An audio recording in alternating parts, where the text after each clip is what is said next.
ila yaumil amma ba'd. Hadirin para jamaah yang kami hormati dan yang kami muliakan, Bapak dan Ibu sekalian yang dirahmati Allah, para asatidz, para ustaz dan saudara-saudara sekalian semuanya. Pertama-tama kita panjatkan syukur kepada Allah Subhanahu wa taala atas limpahan taufik dan hidayahnya, inayahnya, sehingga kita pagi ini bisa memakmurkan masjid dari sejak dini hari dan sampai sekarang pada subuh ini kita masih berada di masjid dalam ingatkan kita semuanya untuk itikaf dalam masjid ini. Mudah-mudahan Allah memberikan pahala yang tidak terhingga. Amin. Tadi sudah disampaikan pada kesempatan hari ini Pak masih dalam kondisi yang kurang sehat. Pertama kali saya terakhir ketemu di sini masih bicara itu sebelum pasti ya waktu bicara di masjid dia katakan saya ini ada prostat sedikit, dia check up di Singapura dan mungkin ada check up tidurnya, dan ternyata sekarang saya dengar katanya dia itu menjalani operasi jantung operasi, sehingga mungkin ini yang membuat dia tidak ingin ada dialog dengan seseorang karena kan akan mengeluarkan suara, jadi kita harus memahami juga. Jadi kalau nanti dia ngomong, masa ada orang datang dan dia mengajar dan misalnya Allah apa terpancing, jadi mungkin jadi mengganggu kesehatannya, bukan karena apa-apa, jadi beliau karena seperti itu ya kita maklumi dan kita doakan terus. Semoga orang baik seperti beliau ini Allah mudahkan jalan kesemuanya dan Allah terutama berikan kesabarannya. Hadirin, di dalam kitab Naswaul Ibad itu dikatakan ada tiga hal yang membuat seorang mukmin itu mendatangkan gudang. Maksudnya gudang itu adalah gudang pahala. Padahal dia tidak berbuat, padahal dia tidak bicara, tidak berbuat, tidak bicara, tidak mengeluarkan duit, ya. Tetapi dia menghimpun pahala yang begitu besar. Tentu kita juga akan bertanya, enak banget ya. Artinya tidak ngomong, tidak berbuat, tidak mengeluarkan uang, tapi dapat pahalanya luar biasa. Makanya disebutkannya kanzul. Ya. Jadi orang yang tiga macam orang ini akan mendapatkan zulwah, hujan dari Allah Subhanahu wa taala yang bersihkan dengan pahala yang berlipat dan lebih takwa. Yang pertama disebutkan ada al-marid, orang sakit. Orang sakit itu dia sedang menghimpun pahala sebetulnya. Ya. Karena gudangnya itu diberikan oleh Allah Subhanahu wa taala kepada orang yang sakit, tapi dengan catatan sabar. Ya. Sakit, menerima dan sabar, bukan tanpa ikhtiar tentunya. Ya. Kalau kita cek, kalau kita berobat, kalau kita mencari kesembuhan, itu sebagai kewajiban yang lain. Ya. Kita sebagai umat manusia tetap ikhtiar, tetap harus. Tapi kalau Allah sedang mengujikan, mau ikhtiar kemana saja ya kata Allah, aku cabut penyakitnya nggak akan sembuh. Ada orang kadang-kadang niru-niru aja, oh di sana sembuh, giliran dia berobat di sana nggak ngaruh apa-apa. Itu Allah belum memberikan kesembuhan. Kata Allah, biarkan, aku akan ingin memberikan pahala lagi kepada dia. Gitu. Jadi yang pertama adalah orang yang sakit, itu pahalanya lebih takwa atau mendapatkan kanzullah, mendapatkan gudang pahala dari Allah. Yang kedua adalah orang yang tertimpa musibah. Tidak ada orang di dunia ini yang menginginkan dapat musibah. Sama juga kalau ditanya pengen sakit apa enggak ada. Tanya masa pengen sakit, ya Pak ya. Pengen sakit atau pengen sehat Pak? Pengennya kan sehat. Nah, makanya mumpung sehat diberikan oleh Allah, dimanfaatkan sebaik-baiknya. Nanti kalau sudah sakit, yang bisa bangun malam, yang bisa subuhan, nggak bisa, udah ngeringkup aja di rumah nggak bisa. Tapi kalau dia juga sudah berusaha dan sebagainya, kemudian ini sedang diuji oleh Allah, itu tadi bahasanya ada adalah tidak pahalanya Allah Subhanahu wa taala. Yang kedua adalah orang yang tertimpa musibah. Di dunia ini tidak ada orang yang pengen musibah itu. Makanya bikin rumah juga bagaimana kalau tahan gempa kan gitu ya, kalau bisa. Bagaimana kalau kita berada di daerah yang rawan gempa, termasuk Jawa, Sumatera ini kan termasuk dikategorikan daerah-daerah yang rawan gempa. Termasuk kalau di luar negerinya itu Jepang, Filipina gitu. Ya itu karena itu memang letak geografisnya seperti itu ya, rawan gempa itu. Tidak ada orang yang menginginkan. Bagaimana kita dilahirkan di bumi ini?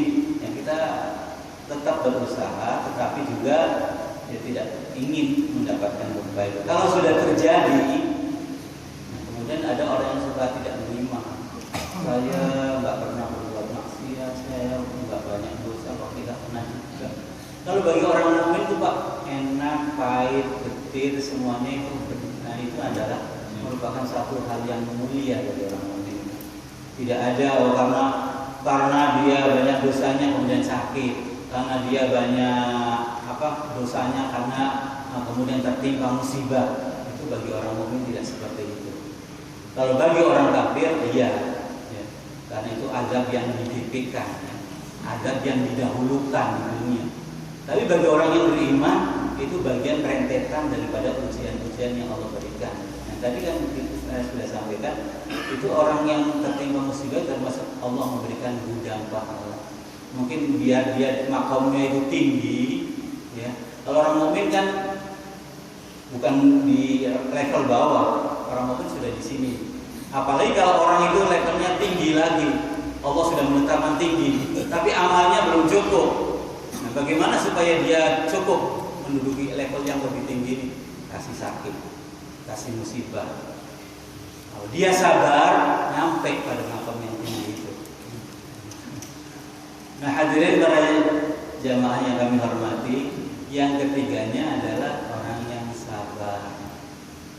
Sabar ini ada 3 macam. Ada sabar ya dalam musibah. Ini kalau saya baca di tafsir Sawi, sabar yang paling rendah. Tingkatan sabar ada 3. Ada sabar yang paling sabar pertama adalah sabar terhadap musibah yang dia terima. Itu levelnya level rendah. Dengan musibah yang terima, nggak apa-apa, ini nggak dulu, nggak ada gelisah, nggak tergesa, pokoknya diterima aja. Nah itu sabar masih yang berbau. Yang kedua, sabar dalam menjalani ketaatan kepada Allah. Bapak bangun malam tadi yang sholat tahajud itu kan termasuk orangnya sabar. Nggak enak, ngantuk, sakit. Apalagi lagi masuk angin ya. Udah nggak enak tapi kita sabar, ya Allah ini adalah saya ingin mendapatkan makom yang tinggi dari Allah, kita jalani. Itu namanya sabar dalam menjalankan taat kepada Allah. Ya. Misalnya apalagi yang berat bagi orang ibadah haji umpamanya, sabar dalam menjalankan. Jadi nggak ada jidal, nggak ada khusyuk, nggak ada taros atau rofas ya. Tidak ada rofas, nggak ada jidal. Nah maka orang haji itu berarti dia sedang menjalankan sabar terhadap menjalani perintah-perintah Allah. Orang menghafalkan Al-Quran, kalau mengikuti nafsu kan malas nggak hafal-hafal gitu. Tapi kita sabar, saja sedikit, akhirnya banyak. Itu namanya sabar dalam menjalankan ketaatan kepada Allah. Dan yang ketiganya, Mas, level sabar yang paling tinggi menurut tafsir tersebut ya, adalah sabar dalam menjauhkan segala larangan-larangan Allah. Biasanya larangan Allah itu menghiburkan karena dibantu oleh iblis laknatullah ya. Jadi kalau kita ada larangan-larangan, kadang-kadang justru larangan-larangan itu yang menggiurkan, yang manis kelihatannya, yang nikmat rasanya. Ya, semua yang dilarang-larang Allah kayaknya, kenapa sih minuman pada Allah sudah berikan dan macam-macam minuman yang sehat, yang membuat badan kita juga bisa terpelihara kesehatannya. Tapi kita masih cari minuman yang merusak kesehatan kita. Nikmatnya itu di mana sebetulnya? Itu nikmatnya karena apa? Karena tidak sabar dalam menghadapi larangan-larangan Allah. Padahal kalau ditanya mana yang banyak antara segala bentuk macam makanan atau minuman yang dihalalkan atau yang diharamkan, kan banyak yang dihalalkan, banyak sekali yang dihalalkan itu. Tapi kenapa masih mencari yang diharamkan? Sama saja seperti contohnya Nabi Allah Adam alaihissalam. Silahkan, wa qulna ya Adam uskun anta wa zawjukal jannata wa kula minha ragadan haitsu syi'tuma. Kan gitu. Nabi Adam silakan nikmati itu surga itu, makanan macam-macam sekehendak kamu sepuasnya, asal jangan satu aja, yaitu buah khuldi. Kenapa bisa juga? Itu namanya nggak sabar.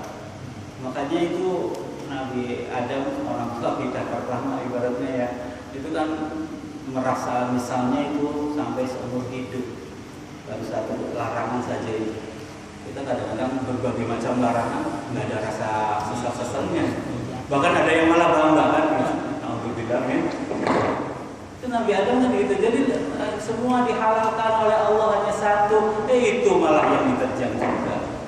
Itu namanya tidak sabar dengan larangan-larangan Allah, tidak sabar dengan apa yang dilarang oleh Rasulullah Nabi kita Muhammad SAW.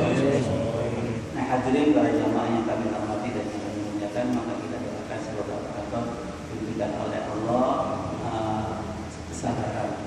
Termasuk kita juga ini memang harus selalu minta. Makanya dalam Al-Quran Musta'inu bis-sabri was-shalah. Ya ayyuhalladzina amanu ista'inu bis-sabri was-shalah. Orang-orang beriman, ya, minta tolonglah kepada Allah melalui sabar dan sholat. Sabarnya disebut lebih dulu malah ya daripada sholatnya. Wasta'inu bis-sabri was-shalah. Mintalah kepada Allah melalui kesabaran dan sholat. Ini hadirin, oleh karenanya kita doakan semoga Allah diberi lagi lipat gandakan kesabarannya.